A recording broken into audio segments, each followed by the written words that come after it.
오늘 스가랴 말씀에서는 하나님께서 유다 백성과 예루살렘을 회복해 주실 것에 대한 말씀입니다.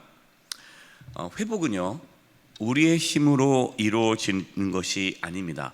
회복은 하나님의 전적인 은혜로 이루어집니다. 내가 이렇게 열심히 하면 우리의 가정이, 또 내 직장이, 또 내 삶에 회복이 있겠지. 우리에게 회복의 능력이 나타나는 것이 아니라 하나님의 은혜가 임해야 회복이 이루어진다는 것을 스가랴 말씀을 통해서 보여주고 계십니다. 지금 이 스가랴 말씀의 배경, 바벨론 포로에서 예루살렘으로 돌아오지 않았습니까? 그들의 생각은 어떤 생각이에요? 그래, 우리가 예루살렘으로 돌아가서 예루살렘을 회복하자. 그래, 우리가 다시 한번 해보자. 으쌰으쌰 한번 해보자. 근데 안 되는 거예요. 자신들이 뭔가 될 줄 알았는데 결과는 생각보다 좋지 않습니다. 낙심하는 거죠. 낭망하는 거죠. 안 되네. 에이, 우리는 안 되나 보다. 이렇게 절망하고 낙심하고 있을 때에 하나님께서 말씀하는 겁니다. 하나님의 은혜가 너희에게 임할 것이다. 여러분, 우리의 삶 가운데 이 놀라운 하나님의 회복의 은혜가 부어지기를 기도합니다. 14절입니다. 14절 말씀을 표준 세번역으로 읽어드리겠습니다. 나 만군의 주가 말한다. 너희 조상들이 나를 노하게 하였을 때에 나는 너희에게 재앙을 내리기로 작정하고 또 그 뜻을 돌이키지도 않았다. 나 만군의 주가 말한다. 하나님께서 회복을 말씀하시기 전에 먼저 너희들의 조상들이 어떻게 멸망을 당하였고 바벨론 포로로 끌려갔는지에 대한 이유를 말씀하시는 거예요.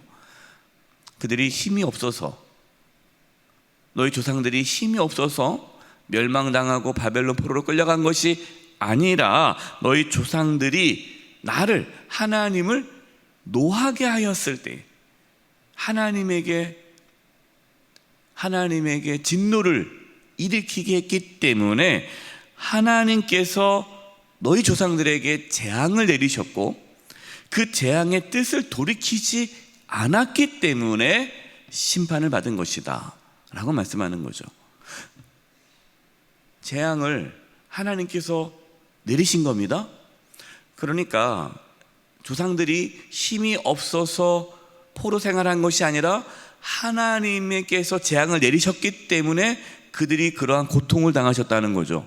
그럼 바꿔 말해서 회복은요, 똑같이 너희들이 힘에 의해서 회복되는 것이 아니라 하나님께서 은혜를 주실 때에 회복됨을 말씀하시는 겁니다.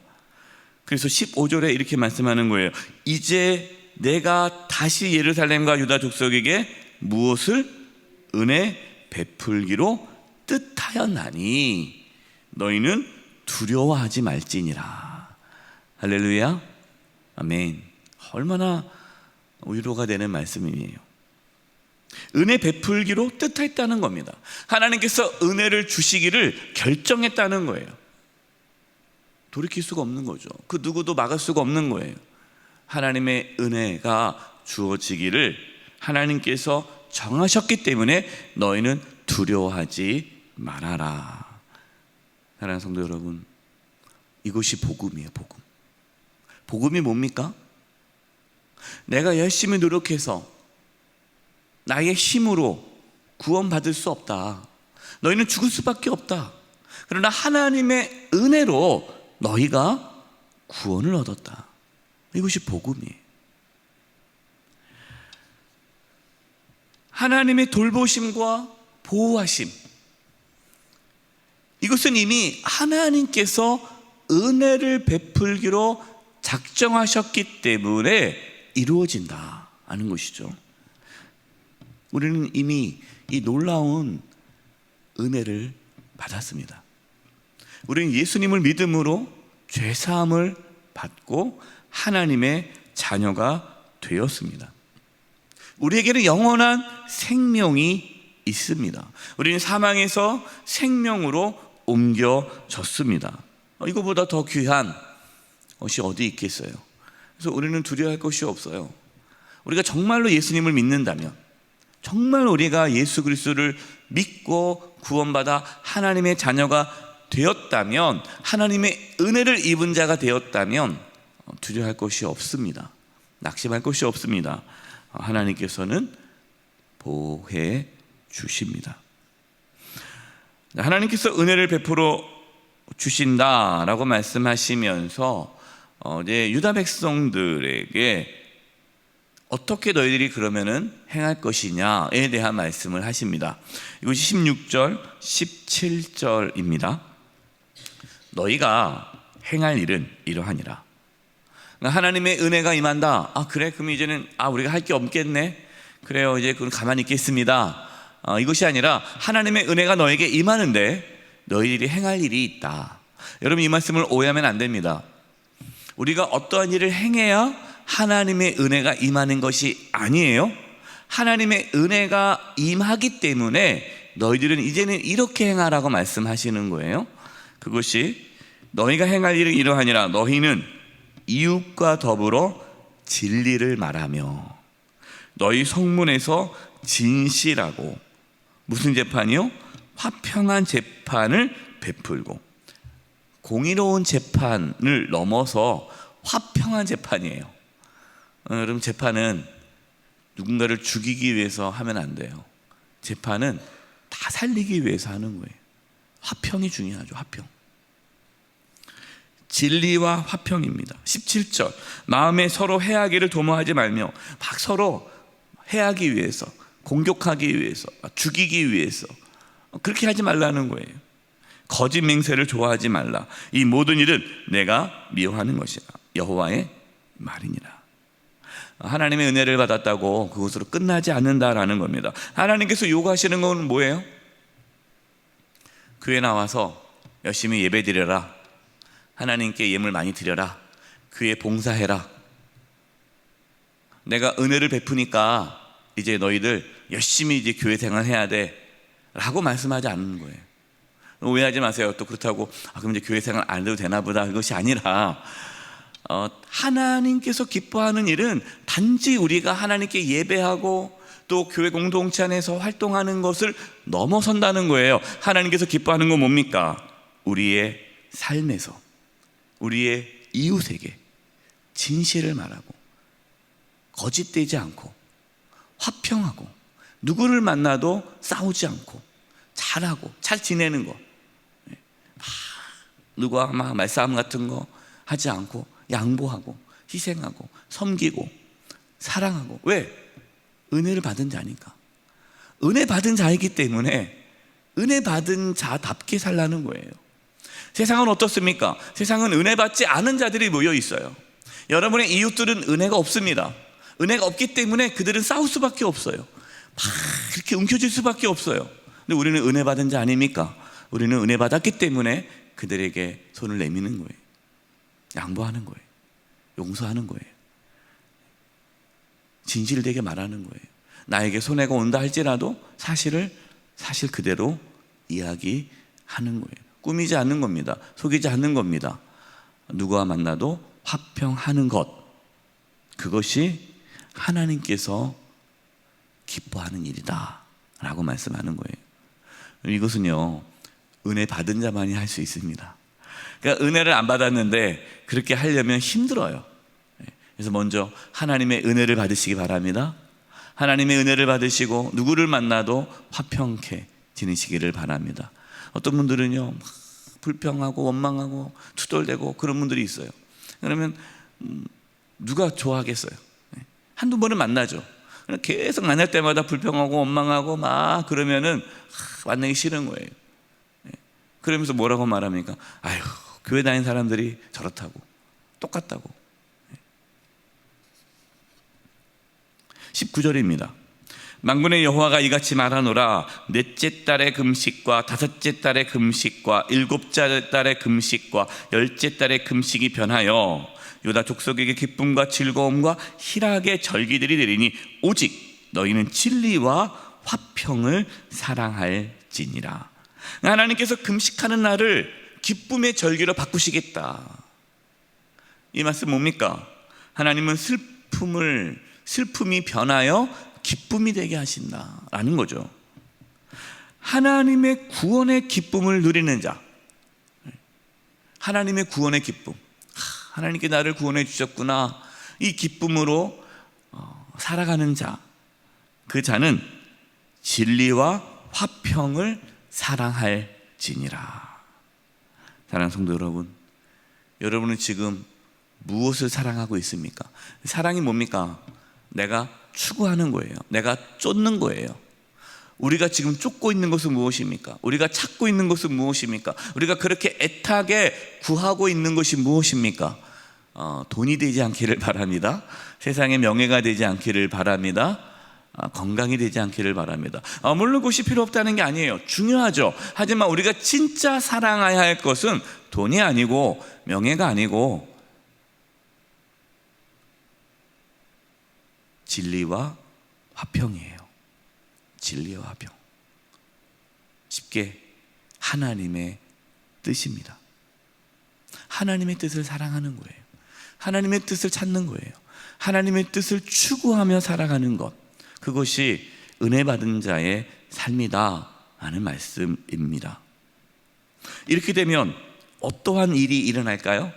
21절입니다. 만군의 여호와가 이와 같이 말하노라. 다시 여러 백성과 많은 성읍의 주민이 올 것이라. 한 놀라운 말씀을 하십니다. 여러 백성과 많은 성읍이 주민이 온다는 거예요. 여기서 여러 백성은 누구를 말하는 겁니다. 누구를 말씀하는 것일까요? 이스라엘 백성이 아니에요. 이방인을 말하는 겁니다. 이방인. 지금 예루살렘으로 돌아와서 하나님의 은혜를 받고 진실과 화평 가운데에 살아간다면 하나님께서는 그 유다 백성들을 통해서 많은 이방인들이 하나님께 돌아오게 하시겠다라고 말씀하시는 거예요. 그러면서 21절입니다. 이 성읍 주민이 저 성읍에 가서 이르기를 우리가 속히 가서 만군의 여호와를 찾고 여호와께 은혜를 구하자 하면 나도 가겠노라 하겠으며, 하나님이 이스라엘만, 유다만 구원하지 않고 그들을 통해서 열방이 하나님께 돌아오게 하시겠다라는 말씀이에요. 하나님은요, 지금도 저와 여러분을 통해서 열방이 하나님께 돌아오기를 원하십니다. 우리 영세교회를 통해서 열방이 하나님께 돌아오기를 원하십니다. 우리끼리만, 그냥 우리만 잘 살자, 그건 안 돼요. 하나님께서 우리를 통해서 열방이 하나님께 돌아오는 것, 그것이 복음의 삶이에요. 복음의 삶. 우리가 어떻게 살아가야 될까요? 속히 가서 만군의 여호와를 찾아야 합니다. 하나님께 은혜를 구해야 합니다. 하나님을 만나야 합니다. 그러면 우리가 하나님을 만나고 하나님 안에서 그렇게 진실과 화평의 삶을 살아갈 때 우리가 하나님의 은혜를 누리며 살아가는 것을 볼 때에, 야, 나도 저렇게 살아가고 싶다라고 생각하는 이방인들이 하나님께로 돌아온다라는 말씀입니다. 이것이 마지막 결론 22, 23입니다. 많은 백성과 강대한 나라들이 예루살렘으로 와서 만군의 여호와를 찾고 여호와께 은혜를 구하리라. 만군의 여호와가 이와 같이 말하노라. 그날에는 말이 다른 이방 백성 10명이, 다른 말을 쓰는 이방 백성 10명이 유다 사람 하나의 옷자락을 잡을 것이라. 곧 잡고 말하기를, 붙잡는 거예요. 네, 붙잡는 거예요. 하나님이 너희와 함께 하심을 들었나니 우리가 너희와 함께 가려 하노라 하리라 하시니라. 할렐루야. 저는 여러분 주변의 분들이 여러분의 옷자락을 잡을 수 있기를 바랍니다. 붙잡고, 나도 교회 같이 갔으면 좋겠어. 나 좀 데려가줘. 나도 꼭 데려가줘. 내가 당신 보니까 진짜 당신은 살아계신 하나님 만난 것 같아. 나도 당신처럼 하나님 만나고 싶어. 나를 꼭 데려가줘. 이렇게 붙잡는다는 거예요. 얼마나 멋진 삶입니까? 실제로 이 일이 일어나고 있지 않습니까? 지금 유다 백성들만, 유대인들만 하나님께 예배하지 않잖아요. 지금 온 열방이 하나님께 예배하고 있지 않습니까? 세계 곳곳에서 예배를 드리고 있지 않아요. 지금도 아프리카나, 지난번에 우리 요르단 선교사님 오셨잖아요. 그 중동 지역에 회심자들, 그 모슬림들이 주님께 돌아오는 역사가 일어나고 있어요. 지금도 이방인들이, 지금도 모든 열방들이 하나님께 돌아오는 역사가 일어나고 있습니다. 우리는 지금 이 마지막 때에 살아가고 있는 거죠. 저와 여러분을 통해서도 우리가 만나는 모든 사람들이 우리 옷자락을 붙잡고 나도 하나님께 나아가 예배할 수 있게 해달라 하고 고백하는 그러한 복음의 삶을 살아가는 은혜가 있기를 주님의 이름으로 축원드립니다. 기도하겠습니다. 하나님 아버지, 저희들이 하나님을 만나기를 원합니다. 하나님의 은혜를 날마다 누리며 살기를 원합니다. 하나님의 은혜를 힘입어 이 땅 가운데 진실과 화평을 이루며 살게 해주시고, 우리 주변 분들이 우리를 통해서 살아계신 하나님을 만나고 하나님께 나와 예배케 하여 주시옵소서. 우리 영세교회를 통해 모든 열방이 하나님께 나오는 역사가 있게 해 주시옵소서. 예수님의 이름으로 기도드립니다. 아멘.